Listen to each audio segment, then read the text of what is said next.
అనగనగా ఒక అడవిలో ఒక పెద్ద సరస్సు పక్కన ఆనందవనం అంటూ పిలిచే ఒక ప్రదేశం ఉంది. అక్కడ చిన్న పెద్ద జంతువులందరూ కలిసి సుఖంగా జీవించేవారు.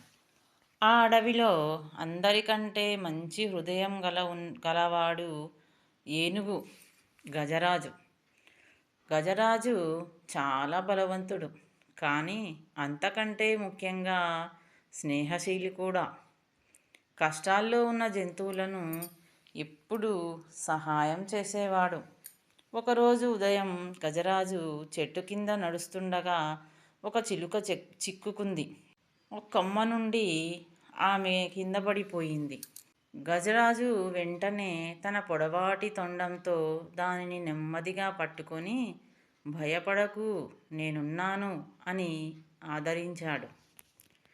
చిలుక ఆనందంగా చెప్పింది, నేను నీకోసం ఎప్పుడు పాట పాడుతాను గజరాజా అని చిలుక చెప్పింది. ఆ రోజు సాయంత్రం భారీ వర్షం వచ్చింది. ఒకరోజు జింక గుంతలో జారిపడిపోయింది. అమ్మా, నన్ను కాపాడు అని కేక వేసింది. గజరాజు దూరం నుంచే విన్నాడు. బలమైన తొండంతో నీటిలో నిలబడి తొండాన్ని పొడిగించి జింకను బయటకు తీశాడు. జింక గజరాజును చూసి, నువ్వు అడవికి దేవుడివి అని చెప్పింది.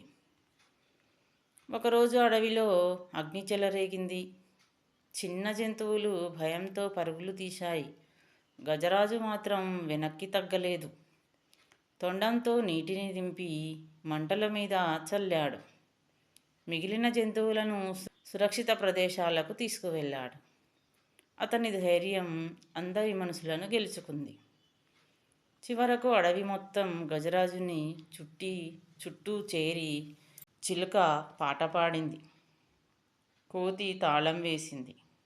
జింక గెంతులు వేసింది. అందరూ ఒకే స్వరంతో పాట పాడారు.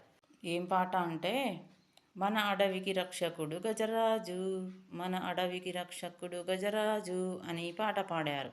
గజరాజు చిరునవ్వుతో ఇలా అన్నాడు, స్నేహం ఉన్న చోట భయం ఉండదు అని. నీతి ఏమిటంటే, బలం ఉన్నవాడు సహాయం చేస్తే నిజమైన హీరో అవుతాడు. స్నేహం, ధైర్యం, మంచితనం ఎప్పుడూ గెలుస్తాయి.